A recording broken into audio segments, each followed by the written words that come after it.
Life is real short.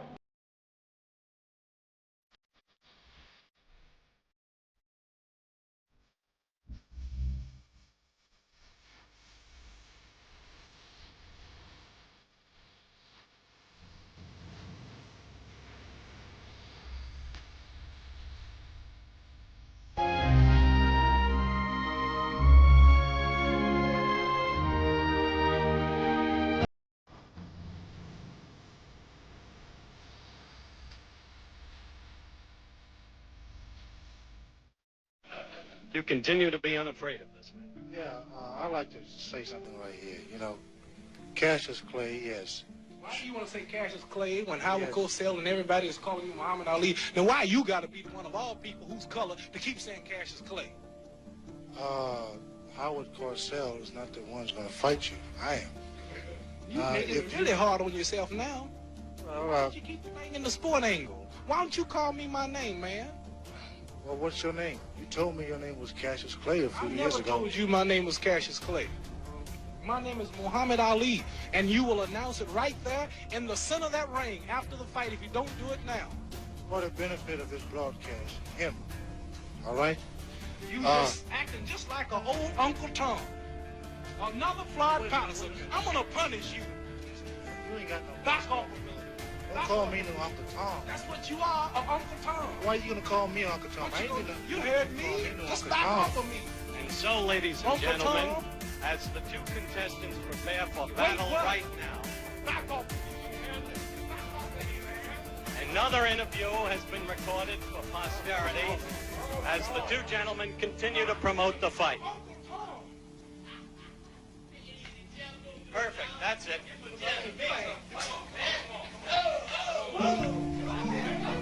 Come on. Keep shooting. Fight. That's it.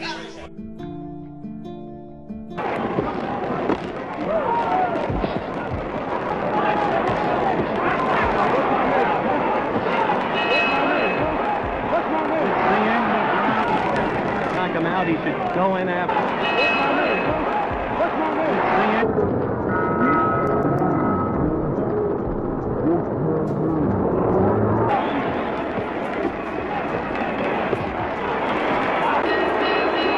The fight is over. I'm going to be going. Early round 137, Muhammad Ali 148. As you can see, an overwhelming, unanimous decision the undisputed for the champion of the world, Muhammad Ali.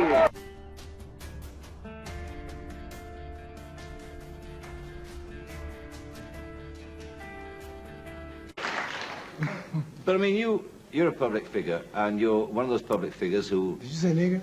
No, I said a public figure. I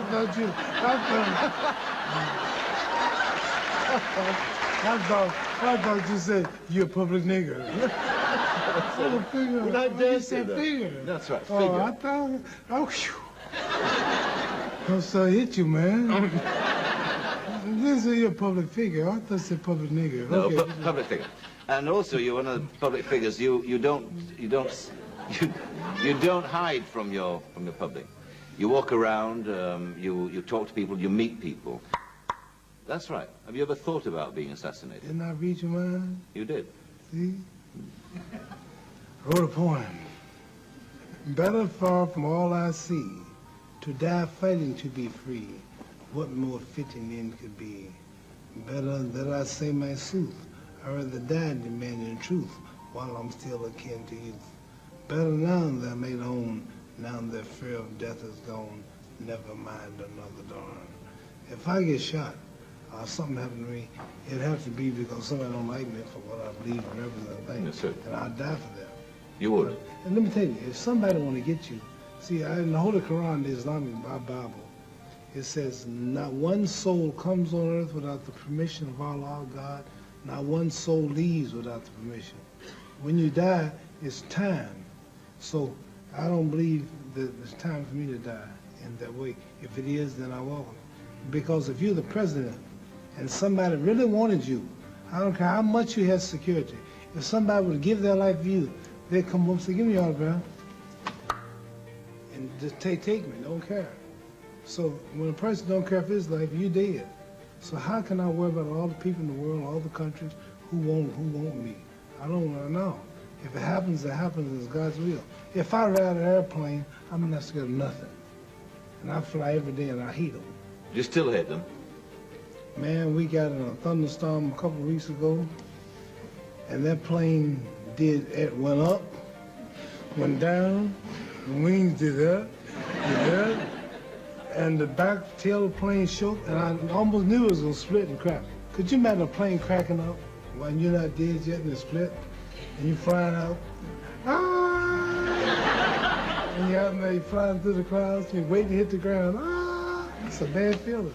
You never lost that fear of flying? I know I fear it, but I always wonder what would happen if something happened. Yeah. So I don't worry about dying. Do you have a bodyguard? Do you have...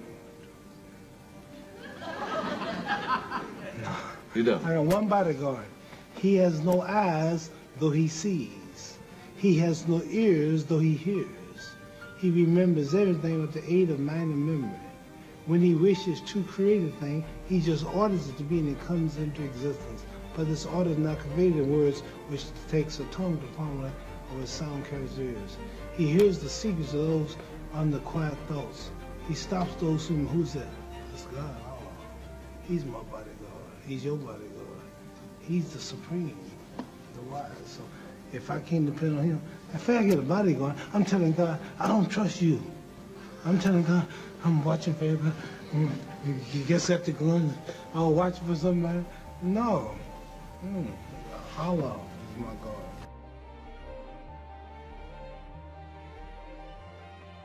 They took off their pants, they took off their miniskirts, they wear the long robes down, the headpieces, they're just like the Muslims in America, and they follow him through his word.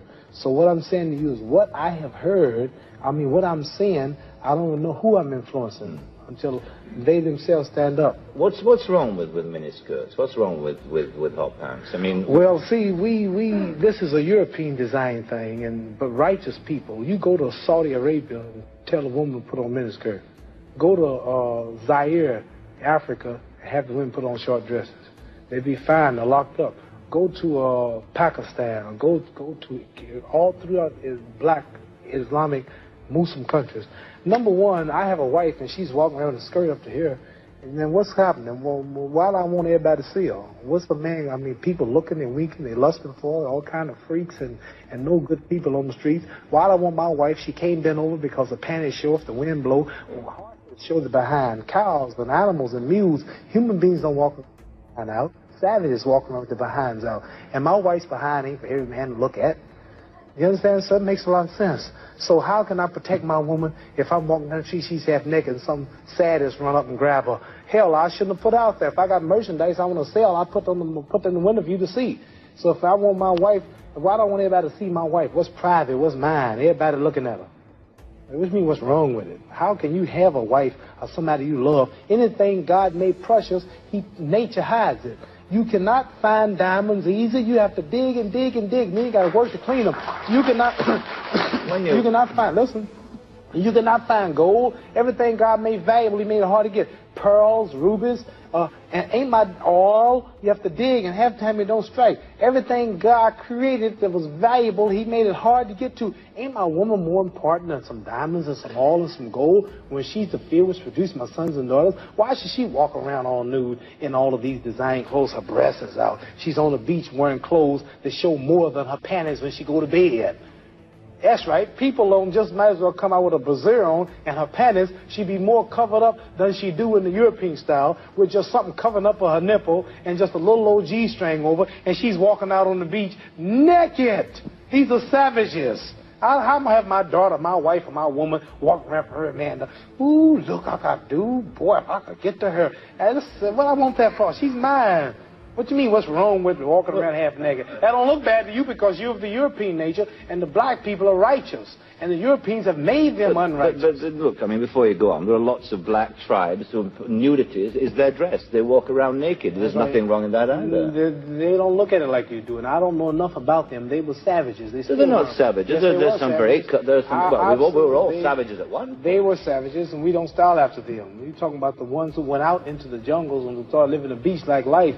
We know all about the history of Africa and how it started and this and that, but there are the civilized people there, too. And these are the ones we pattern. I want you two people to stand up and take a bow to show you how our women dress and how my wife Sure, dress that'd be interesting. Let's look at that. Because the sisters stand up who've been converted to our movement in America. This is where our women dress. Can we put the lights These are our women right here. Do that look bad to you? Ain't that beautiful?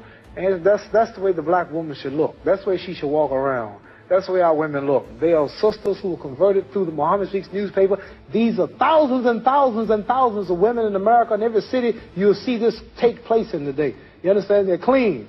They serve God, Allah. They don't serve some English clothes designer. They serve God, and they're proud of it. And what's wrong with that? You ask what's wrong with miniskirt? What's wrong with that? There's nothing what wrong with that. man wouldn't want his woman covered up? He can go to work knowing that she ain't somewhere flirting. Some man chasing down the street for a behind part. What's wrong with that? There's nothing wrong with it. Nothing. No. So there's something wrong with that, though, showing it all. I don't think there's anything wrong with it. You don't think there's wrong with it? No, not at all. You don't? Not at all. That's because you're white. That's because your nature is not righteous. Listen, it's not because I'm white and you're black. I mean, that's nonsense. No, and you know your nature is not righteous. How do you mean my nature your is not nature, righteous? You said you don't mind your woman walking half naked. You're making some incredible assumptions about me. You don't. It's the truth. You're telling the world on television. Have you got the priority on the truth? Yes, you know the truth more than I do? The truth is that you don't mind your woman walking around half nude. Sure. You don't mind it? No, of course not. Well, then that means you're not righteous. But look, let me put a point to you. Half nude? Let me put a point. And you're a Christian, too? Let me put it... Christianity shouldn't be back there. I'm in fact a non-believer, if it comes to that. Oh, well, now I understand why, then. You're a non-believer. I'm sorry. Not at all. I'm sorry, you're a non-believer. You can't say just because if you're a non-believer in God, then I understand why you don't care about morals or nothing. I believe in my own kind of God, like a lot of people do.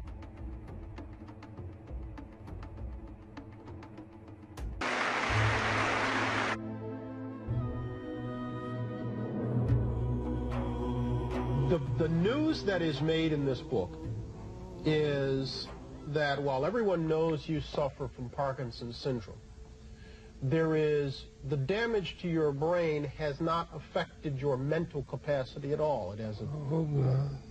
You hope not? It has affected your movement. It has affected your speech. It has affected your facial expression, but it has not affected your mental capacity. Does it bother you when you hear people say, as they do, Muhammad Ali's punch drunk? No. I didn't drink that much. Does it bother you when people say, no, you know, you should have gotten out earlier, you're sick as a result of the punches? Don't mind. If I did, I wouldn't come on the show. You wouldn't come on here? No, because I'd be worried about what you asked me. When you look at the old pictures of the fast-talking, fast-moving... You show me a picture of me. You show me a picture of you and myself, and we look much younger then. Things change. Does your present condition upset you? Does it bother you? Only a trial from Allah.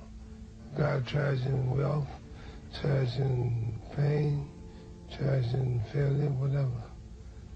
So, I don't know what he's in store. You view this as your trial, then? Yes. How are you passing it? This success, Are you matching the trial? You up to the challenge? I'm doing it right now.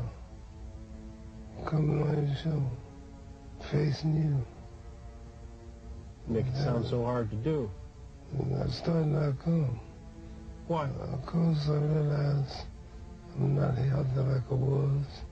I realized you'll ask questions like you're asking. But my pride would make me say no. But in the Holy Quran, it says if you got 1 ounce of pride, you can't enter paradise. So it scares me to think that I'm too proud to do your show because of my condition.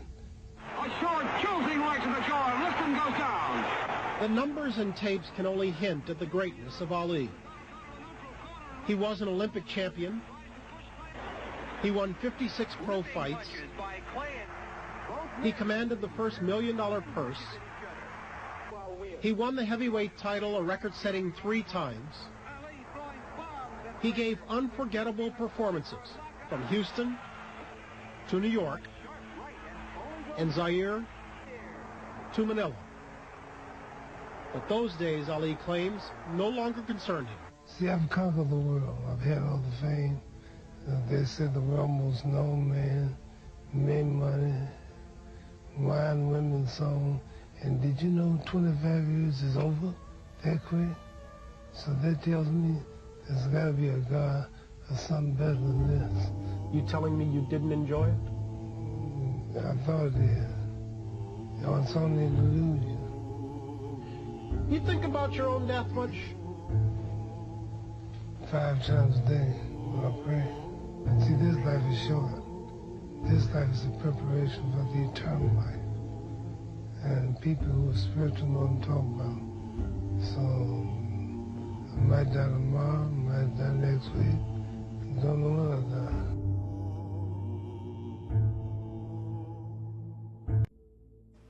He didn't want his star on the sidewalk. Of the 2,500 stars on the Walk of Fame, Ali's is the only one which is actually up on the wall instead of embedded into the ground. It was a matter of religious conviction for the champ because his name was Muhammad. At the time he said, quote, "I bear the name of our beloved Prophet Muhammad, and it is impossible that I allow people to trample over his name." Today, fans of Ali lined up to take pictures with the star, a tribute not just to Ali's fame, but also to his uncompromising spirit. Even in Hollywood, Muhammad Ali refused to be anyone other than himself.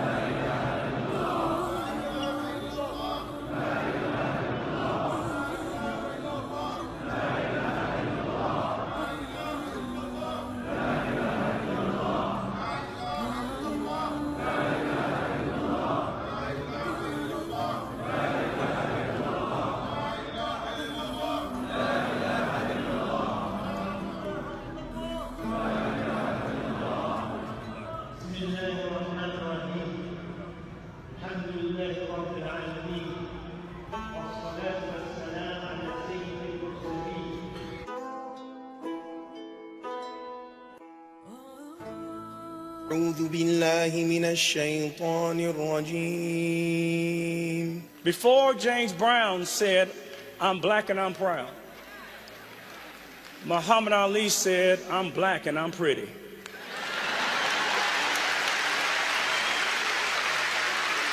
And he dared to love black people at a time when black people had a problem loving themselves. How do we honor Muhammad Ali?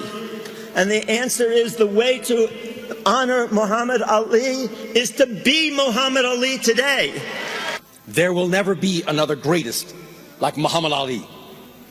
But we together can now embody a measure of his kindness and his compassion. He said that the ring was Ali's path to his destiny. He said he'd be heavyweight champion of the world, and he was. 3 times. And this 4th time right here, right now. Muhammad wants young people of every background to see his life as proof that adversity can make you stronger. It cannot rob you of the power to dream and to reach your dreams. He discovered something new, that the world really wasn't black and white at all. It was filled with many shades of rich colors, languages, and religions. And as he moved with ease around the world, the rich and powerful were drawn to him, but he was drawn to the poor and the forgotten. God is watching me. God don't praise me because I beat Joe Frazier. God don't give nothing about Joe Frazier. God don't care nothing about England or America as far as your wealth is all his. He wants to know, how do we treat each other? How do we help each other? I told you, all of my critics, I told you all that I was the greatest of all time. Keep Sunday, listen. I told you today, I'm still the greatest of all time. Never again defeat me. Never again say that I'm going to be defeated.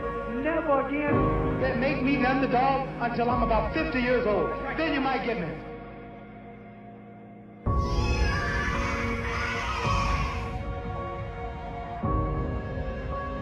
When I die, somebody's watching me and keeping count, and I can't get away, and I'm gonna burn forever and ever and ever. I'll go to heaven. So what am I gonna do when I'm through fighting? I only have 16 years to be productive, get myself ready to meet God and go to the best place. If that makes sense. I said, I got leukemia and I lost all my hair. I'm getting this chemo. And Ollie said, I'll tell you what, I'm gonna beat George Foreman and you're gonna beat leukemia. The boy looked at him and said, oh, I hope you're right, Ollie. The sixth round, he whispered in my ear after I hit him in the side, "That all you got, George?" I'm gonna beat George Foreman and you're gonna beat cancer. Trees have a purpose. What's the purpose of a cow? Okay, what's the purpose of the sun? The sun. Sun. To give us light. To make things grow. So everything God makes, cows, horses, stars, ants, everything has a purpose. Now what's your purpose? You're a human being. If God made the sun have a purpose, humans have a purpose too. You haven't found your life purpose yet, have you? Yeah. Everybody's born for purpose. What do you think you were born for?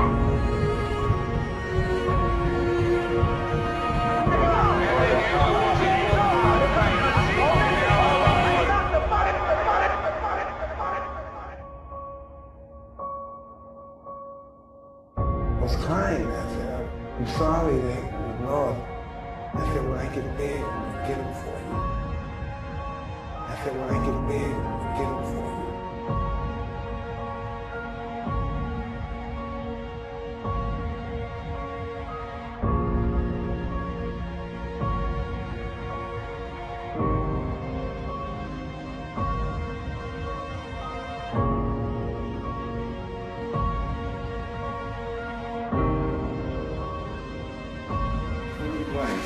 Come on, how you think? You know, go out there, go on. We sit that thing out there. How did the moon get out there? How did the stars and Jupiter, Neptune and Mars and the sun, how did nature, how did all this come here? Didn't know why is something planning to make it. So what I'm saying is, I believe that we're going to be judged. Should a man like Hitler kill all the Jews and get away with it? Somebody should punish him. Maybe get it, don't get it now, he get it when he died. In hell for eternity. So, what I'm going to do when I get out of boxing is to get myself ready to meet God.